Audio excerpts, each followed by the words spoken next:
நல்ல மஜ்லிஸ்களிலே உட்காருதல், நல்லவர்களோடு உட்காருதல். அங்க நீங்க சில வேளைகளில் கொஞ்சம் நகைச்சுவையாக வேறு வேறு கருத்துக்கள் எல்லாம் பேசி இருக்கலாம். ஆனா நல்ல செய்திகளை விட்டு நீங்க என்ன செய்ய மாட்டீங்க. ரசூலுல்லாஹ் அத்தர் வியாபாரியோடு உட்கார்ந்த அந்த வாசம் உங்களுக்கு கிடைக்காமல் இருக்காது. நல்ல மஜ்லிஸ்கள் அது உங்களுக்கு கிடைக்காமல் இருக்காது. கேட்பதிலே நீங்க 10 ஒன்று விளங்கி இருக்கலாம், முழுசா விளங்கல்ல என்றதெல்லாம் ஒரு குறையே கிடையாது. முழுசா விளங்கவில்லை என்பதெல்லாம் ஒரு குறையே கிடையாது. நாங்களும் அந்த இடத்துல இருந்து அதே தான். இப்ப இங்க போன உரைகளிலும் நமக்கு அரவாசி தான், நம்மளாக இருந்தாலும் சரி. ஆனால் நல்ல இடத்துல உட்காருங்க, நல்ல மஜ்லிஸ்கள் உட்காருங்க. இரண்டாவது, நல்ல செய்திகளை நீங்கள் இந்த உலகத்திலே மிகவும் சம்பந்தமே இல்லாதவர்கள் நினைக்கக்கூடியவராக இருந்தாலும் காது கொடுங்கள். அவர்கள் உங்களுக்கு ஒரு உபதேசம் என்ன செய்யலாம், இருக்கலாம் என்பதை மறந்துவிடக் கூடாது. மூன்றாவது, அன்புள்ள சகோதரர்களே, எப்பொழுதுமே விளைவுகள் இவைகளை சிந்திக்க பழகுங்கள். அதனுடைய பலன்கள் அவைகளை சிந்திக்க பழக. எந்த ஒரு விஷயத்தை நம்ம செய்வதாக இருந்தாலும் நம்ம ஈமானிய மாற்றங்கள் வர வேண்டும். ஒரு பாவம் செய்ய பார்க்கிறோம் அல்லது ஒரு நன்மை செய்ய பார்க்கிறோம், ஆர்வம் வரவில்லை. பாவம் செய்ய பார்க்கிறோம், நமது உள்ளம் வேகமாக தூண்டுகிறது, தடுக்க முடியவில்லை என்றால் நீங்கள் என்ன செய்ய வேண்டும்? என்னுடைய விளைவுகளை பற்றி நிறைய என்ன செய்யணும், யோசிக்க வேண்டும். அதைத்தான் ஹதீஸ் கிரந்தங்கள் நீங்கள் பார்க்கலாம். புகாரி போன்றவர்கள் கிதாபுர் ரகாயிக், உள்ளத்தை நெகிழ்வூட்டக்கூடிய உபதேசங்கள் என்று, அதே போல ஜுஹுத், உலகப்பற்றின்மை என்ற உபதேசங்கள், அதே போல மவாயிதுகள், இதெல்லாமே என்ன செய்கிறது, நிறைய வந்திருப்பதற்கான காரணமே எதனால என்று சொன்னால் இந்த மாதிரியான அதாவது உபதேசங்களூடாக விளைவுகள் என்ன செய்கிறோம் நமக்கு தெரிய வரும். இதனுடைய விளைவு என்ன, இதனுடைய விளைவு என்ன, இதனுடைய விளைவு என்ன, இதனுடைய விளைவு என்ன அப்படின்னு நம்ம தெரிய வந்தோம். சில உபதேசங்களை பாருங்கள், நமக்கு அந்த உள்ளத்துக்குள்ள விளைவு. இரண்டாவது பலன், முதலாவது விளைவுகள், அடுத்தது பலன்கள் என்று பார்த்தீங்கன்னா, அல்லது பாதிப்புகள். ஒன்றுடைய பாதிப்பு, ஒன்றுடைய பலன், ஒன்றுடைய மொத்த விளைவு, இறுதி நிலை. இந்த மாதிரி மூணா பிரிச்சுக்கங்க. எதுவாக இருந்தாலும் சரி, இதனால் எனக்கு என்ன பலன், இதனால் எனக்கு என்ன அதாவது பாதிப்பு, இதனுடைய மொத்த விளைவு என்ன அப்படின்றது. இந்த மாதிரி உபதேசங்களை நீங்க எடுத்து எடுத்து கேட்டீங்கன்னா உள்ளம் ஓரத்திலிருந்து கொஞ்சம் கொஞ்சமாக அதுக்கு பண்பட ஆரம்பிக்கும். எந்த ஒரு விஷயமாக இருந்தாலும் சரி, போராட்டமாக இருந்தாலும் சரி. அன்புள்ள சகோதரர்களே, சில உபதேசங்கள் உண்மையில் அந்த விளைவுகளை எங்களுக்கு சொல்லி தருது. மனிதனுடைய இறுதி நிலையை சொல்லக்கூடிய நிறைய உபதேசங்கள். ஒரு அறிஞர் சொல்லுகிறார், அவ்வலுக நுத்ஃபத்துன் மதிரா, உனது ஆரம்பம் ஒரு அருவருப்பான இந்திரிய துளி, வஆஹிருக் ஜீஃபத்துன் கதிரா, உனது இறுதி நாற்றமடிக்கும் ஒரு பிணம், வஅன்த பைன ذلك ஹாமிலு அத்ரா, இந்த ரெண்டுக்கும் இடையில் மலத்தை சுமக்கும் ஒரு உடம்பு. இதான் உன்னோட லைஃப்.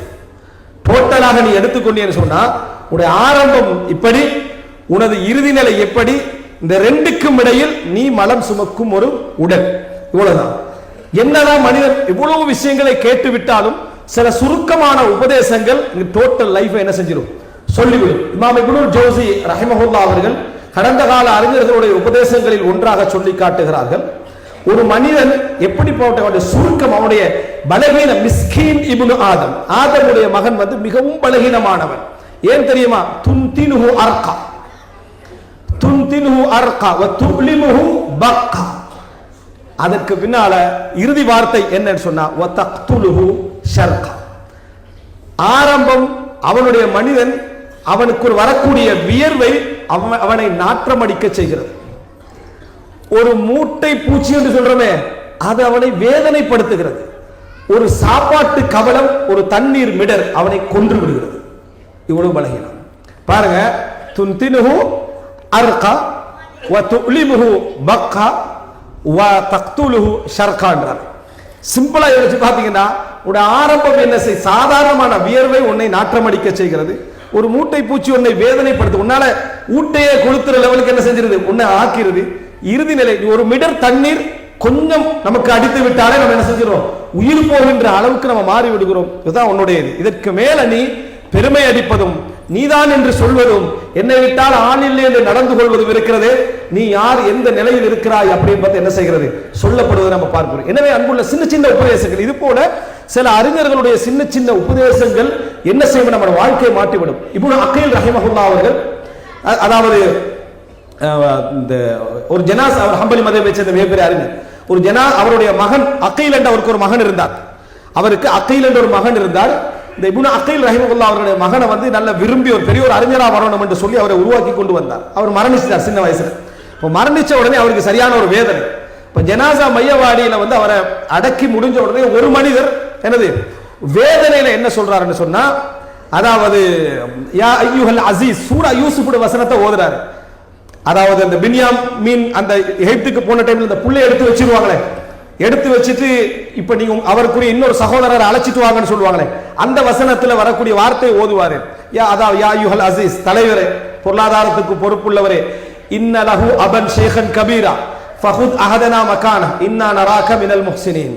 அவருக்கு ஒரு வயதான தந்தை இருக்கிறார், அவருக்கு ஒரு வயதான ஒரு தந்தை இருக்கிறார்.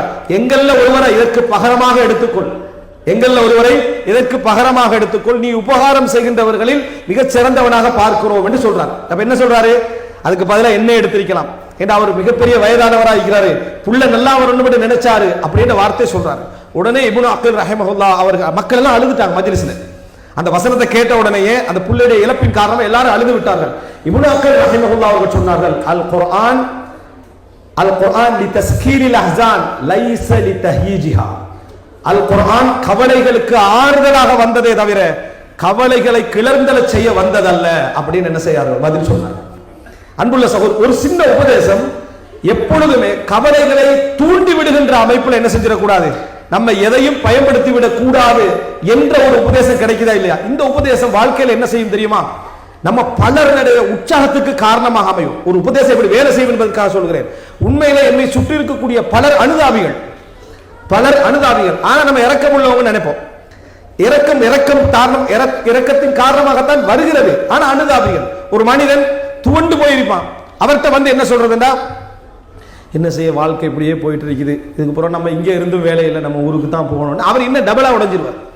அவர்கிட்ட என்ன சொல்லணும், இதெல்லாம் எல்லாருக்கும் வருவதுதான், கொஞ்சம் பொறுமையா இருங்க. எத்தனையோ பேருடைய ஃபியூச்சர் வந்து என்ன செஞ்சிருக்கீங்க, சிறப்பாக வந்திருக்கீங்கன்னா கொஞ்சம் எழுப்பி நிற்பாரு. இது என்னடா அந்த கவலையை இவரும் சேர்ந்து தூண்டி விடுறது, இல்லைன்னா இன்னொரு 10 கதையை சொல்றது, இவன் ஊருக்கு போயிடுறது, இவர் இங்கே நிற்கிறது. விளங்கிட்டான்? இந்த மாதிரியான அனுதாப உணர்வுகளை அடுத்தவர்கிட்ட ஊட்டி ரசூல் ஸல்லல்லாஹு அலைஹி வஸல்லம் அவர்கள் வீட்டுக்கு வருகிறார்கள். வந்து பார்த்தா ஒரு அழகான விரிப்பு. என்னன்னு கேட்கிறாங்க, இது அன்சாரி பெண் வீட்டுக்கு வந்தா, எங்களுடைய விரிப்பு கண்ணா, அதன் காரணமாக அன்பளிப்பா என்ன செஞ்சா, இதை தந்தா. இந்த நிலைமையை பார்த்துட்டு தான் என்ன செஞ்சுக்கிறான், தந்திக்கிறாங்க. ஹதீஸ்ல நேரடியாக அனுதாபம் என்று வரல, ஆனா நம்ம புரிஞ்சு கொள்ள முடியும் அவங்க அனுதாபப்பட்டிக்கிறாங்க. ரசூல் ஸல்லல்லாஹு அலைஹி வஸல்லம் சொன்னார், ருத்திஹியா ஆயிஷ், ஆயிஷை திருப்பி கொடுத்து விடுங்கள். ஆயிஷாவே இதை திருப்பி கொடுத்து விட. ரசூல் அன்பளிப்பை திருப்பி கொடுப்பாங்களா? கொடுக்க மாட்டாங்க. திருப்பி கொடுத்து விடுங்கள் சொல்லிவிட்டு சொன்னார்கள், ஃபவல்லாஹி அல்லாஹ்வின் மீது ஆணையாக, லவ் ஷா அல்லாஹு லஅஜ்ரா ஜிபால உஹதின் ஃபீ பைத்தி, அல்லாஹ் நாடி ரஹபன் ஃபீ பைத்தி, அல்லாஹ் நாடி இருந்தால் உஹது மலையை எனது வீட்டில் தங்கமாக கொண்டு வந்து சேர்த்திருப்பான். அல்லாஹும்ம ஜஅல் கூதா, அல்லாஹும்ம ஜஅல் தஆம ஆலி முஹம்மதின் கூதா, யா அல்லாஹ் முஹம்மதுடைய வீட்டு உணவுகளை ரொட்டி துண்டுகளாக ஆக்கி வைப்பாயாக என்று ரசூலுல்லாஹி ஸல்லல்லாஹு அலைஹி வஸல்லம் துஆ செஞ்சார்கள். அனுதாபத்துக்கு இடம் கொடுக்க கூடாது. இந்த உபதேசம் அதுல இருந்து கிடைக்குது. அனுதாபம் உங்களை உருவாக்காது. அனுதாபம் என்ன செய்யும்னா உங்களை உருவாக்காது. யாராவது உங்களோட இரக்கமா பேசுற நீங்க நினைக்கிறீங்க, அது இரக்கம் அல்ல. உங்களை உருவாக்கியவர்களா யாருன்னு பாத்தீங்கன்னா உங்களை எதிர்த்தவன், போட்டி போட்டவன், எதிரியாக. உங்களை வந்து கூடுதலாக உருவாக்கிறவன் யாருன்னு பார்ப்பான், உங்களை மட்டம் தட்டி இருப்பான், அல்ல உங்களை எதிர்த்திருப்பான், அல்ல உங்களை பத்தி ஏதாவது பேசியிருப்பான், அது உங்களை வளர்த்திருக்கும். ஆனா உங்களோட இரக்கமா பேசினா நீங்க அழுதைப்பீங்க. அழுது வேதனைப்பட்டு என்ன செய்ய, அவரும் கூட கவலைப்பட்டு போறாரு, இவரும் கூட கவலைப்பட்டு போறாரு, நம்ம உள்ளத்தால பலகீனம் அடைவோம். ரசூலுல்லாஹி ஸல்லல்லாஹு அலைஹி வஸல்லம் அவர்கள் சபர் பண்ணி கொள்றதுக்கு தன் உள்ளத்துக்கு சொன்னதெல்லாம் என்ன, லக்கது ஊதிய மூசா அக்தர மிம்மா ஊதித், நான் வேதனைப்படுத்தப்பட்டதை விட மூசா அலைஹிஸ்ஸலாம் நிறைய வேதனைப்படுத்தப்பட்டார்கள் அவர்களுடைய மக்களால். ஃபஸபர், அவர் பொறுமையாக இருந்தார். நான் என்ன செய்றேன், பொறுமையா இருக்கிறேன். இதுதான் இடத்துல வர சின்ன ஒரு உபதேசம், இதெல்லாம் தலைப்பு. ஆனா இந்த மாதிரி சின்ன சின்ன உபதேசங்கள், முடிவுகள், விளைவுகளை நம்ம கேட்டு பழகினோம் என்றால் நம்மளோட உள்ளத்துக்குள்ள என்ன செய்யும் என்றா பெரிய பாபே துறப்படும். நம்ம குர்ஆன் வசனங்கள் ஹதீஸ் கேட்டிருப்பார், ஒரு நுக்தால பெரும் கதவு திறப்பட்டும். என்னோட வாழ்க்கையுடைய மாற்றமே அதுல என்ன செய்யும் இருக்கும். எனவே விளைவுகளை வைத்து நம்ம ஒரு விஷயத்தை யோசித்தல். உதாரணமாக ஒரு சகோதரர் எழுதுறாரு, உங்களுக்கு உங்கள் மொபைல் போன்ல உங்கள் தாய், அதாவது மமா கோலிங், உம்மா வந்து என்ன செய்யறா, போன் பண்றா, அல்லது வாப்பா கோலிங், தந்தை என்ன செய்கிறாரு, போன் பண்றாரு என்று வந்தா இன்னும் உங்களுக்கு மிகப்பெரிய நியாமத் இருந்து கொண்டிருக்கிறது, உடனே ஆன்சர் பண்ணுங்கன்னு போட்டிருந்தார். உங்களோட போனுக்கு உம்மா கோல், உம்மா எனக்கு என்ன செய்யறா, கோல் பண்றா, அல்லது வாப்பா கோல் பண்றாருன்னு வருதாண்டா, விட்டு விட வேண்டாம். காரணம், இது கொஞ்ச நாள்ல நின்றும், இது கொஞ்ச நாள்ல நின்றும். அந்த நியாமத் திருப்பி திருப்பி நீங்க நினை தாயை தந்தை இழந்தவர்கள் நினைச்சு பாருங்க. நம்ம ஆன்சர் பண்ணாத காலங்களை நினைச்சு பாருங்க. நாளைக்கு பேசலாம் என்று சொன்ன நாட்களை நினைத்து பாருங்கள். தாயிட மெசேஜ் வந்திருக்கும், ஆனா அந்த மெசேஜ்களை பார்க்காம தட்டிட்டு நாளைக்கு பேசலாம நினைத்த இடங்களை நினைச்சு பாருங்க. தாய் எப்பயும் கடைசியில தான் இருப்பா நம்ம லிஸ்ட்ல. நாளைக்கு பேசிக்கலாம், பிறகு பேசிக்கலாம் என்ன. ஆனா தாயுடைய மரணம் வந்த பின்னால அந்த அருள் உங்களுக்கு என்ன செய்யாது, கிடைக்காது. இந்த ஒரு உபதேசம் இப்படிப்பட்ட மாற்றத்தை உள்ளத்தில் ஏற்படுத்துகிறது. நினைத்து பாருங்கள். அந்த மாற்றம் நமக்கு வர வேண்டும் என்றால் நம்ம என்ன செய்யணும், விளைவுகளை, இந்த விளைவு தாயுடைய இழப்புக்கு பின்னால இது எப்படி இருக்க போகுது என்று நம்ம சிந்திச்சோம் என்றாலே அந்த வழி என்ன செஞ்சிருது, கிடைக்கிறது. விளைவுகளை வைத்து யோசித்தல் மிக சிறப்பான முடிவு. ஒரு அப்பாசிய ஹலீஃபா மன்னர் சிறு வயதுல படிக்கிற நேரத்தில் முஅத்திபுகள்கிட்ட அனுப்பப்படுவாங்க. முஅத்திபுகள்னா அவங்கள திருத்துறவங்கள்ட்ட அனுப்பப்படுவாங்க. மற்றவர்களுக்கு முஅல்லிம்கள் என்று சொல்லுவாங்க. மன்னர்களுடைய பிள்ளைகளை அனுப்புகிற இடத்துக்கு முஅத்திப் என்று சொல்லுவாங்க. அனுப்பப்படுகிற நேரத்தில் அவர் சின்ன வயசுல அடிக்கிறார், ரீசனே இல்லாம அடிக்கிறார். எதா இருந்தாலும் ஒரு அடியை போட்டுருந்தது. இப்படியே தொடர்ந்து அவருக்கு ரீசன் தெரியல, ஏன் இப்படி என்னது அடிச்சுக்கொண்டே இருக்கிறார். பின்னர் அவர் வந்து மன்னரா வாரார், இளவரசராக இருந்தவர் மன்னரா வாரார். அந்த வயதான ஆசிரியரை சபை கலைக்கிறார். அழைச்சு கேட்கிறாரு, எதன் காரணமாக என்ன சின்ன வயசுல அடிச்சீங்க, நியாயமே இல்லாம காரணமே இல்லாம ஏன் அடித்தீர்கள். அவர் திருப்பி கேட்கிறாரு, இன்னும் மறக்கலையான்னு கேட்டார். மறக்கவில்லை. லிதஅரிஃப் அன்னல் மத்லூம லா யன்ஸா. நான் அவனை அப்படி செஞ்சதெல்லாம் எதற்காக என்று சொன்னால், அநியாயம் இழைக்கப்பட்டவன் எப்பொழுதும் மறக்க மாட்டான் என்பதை நீங்கள் தெரிந்து கொள்வதற்காக. ஒருத்தனுக்கு அநியாயம் நடந்துட்டா மரணம் வரைக்கும் அவன் மறக்க போவதில்லை என்பதை நீ தெரிந்து கொள்வதற்காகத்தான் அவனுக்கு என்ன செஞ்சேன், அதை செய்தேன் என்று வாழ்க்கையில பல புத்தகங்கள் கொடுக்காத பாடத்தை அதை என்ன செஞ்சாரு, ஒரே ஒரு செய்தியில் அவர் கொடுத்தார். இதனாலதான் நம்ம வந்து விளைவுகளை வைத்து யோசித்தல் மிகப்பெரிய பலன். அப்படிப்பட்ட மாற்றத்தை நமக்கு என்ன செய்வாரு, ஏற்படுத்தும். என்ன விளைவு, இதனுடைய ரிசல்ட் என்ன, முடிவு என்ன, இது எங்க போய் நிக்க போகிறது என்று நீங்க யோசித்தீங்க என்று சொன்னாலே பல விஷயங்களை விட்டுருவோம். அவருடைய ஆரம்ப கட்டங்கள் இன்பமாக இருக்கும், அவருடைய பயணங்கள் இன்பமாக இருக்கும். ஆனால் விளைவு மோசமானதாக இருக்கும், விளைவு அழிவானதாக இருக்கும், விளைவு நம்மளை அழித்து விடக்கூடியதாக இருக்கும் என்று நம்ம தெரிந்து கொண்டாலே போதுமானது. நம்ம அந்த பக்கம் என்ன செய்ய மாட்டோம், நிறைய இதெல்லாம் ஒரு 5 வருஷம் தான், இதெல்லாம் ஒரு 4 வருஷம் தான் என்று விளங்கிட்டால் நம்ம அந்த பக்கம் என்ன செய்ய மாட்டோம், போக மாட்டோம், அதன் பக்கம் நம்ம நெருங்க மாட்டோம் என்பதற்கான அற்புதமான உபதேசங்கள் இதெல்லாம் நீங்க தேட முடிந்த இடங்கள். நெகிழ்வூட்டும் உபதேசங்கள் என்ற இமாம் புகாரி, முஸ்லிம் போன்றவருடைய கிரந்தங்கள்ல பேசப்படுகின்ற இடங்கள் இந்த விளைவுகளை வச்சு நிறைய என்ன செஞ்சிருப்பாங்க, பேசியிருப்பார்கள். அதே போல ரசூல் ஸல்லல்லாஹு அலைஹி வஸல்லம் அவருடைய ஏற்கனவே இந்த உரையில சொல்லப்பட்ட ஹதீஸ் என்ன, விளைவு. இந்த உலகத்துடைய பெருமானம் என்ன, விளைவு. உலக கடைசி பகுதி அப்படி என்பது. அதான் ஒரு அறிஞர் சொல்கிறார்கள், நீங்க ஒரு சின்ன மறுமை நாளை பார்க்க வேண்டுமென்றால் ஜனாசா மையவாடியை பாருங்கள் என்றார். ஒரு சிறிய பலமுறை பார்த்திருப்போம், ஆனா இந்த உபதேசத்தோட பாருங்க. எப்படி ஒரு சிறிய மறுமை நாளை பார்க்க வேண்டும் என்றால் ஜனாசா மையவாடியை நீங்கள் என்ன செய்யுங்க, பாருங்க.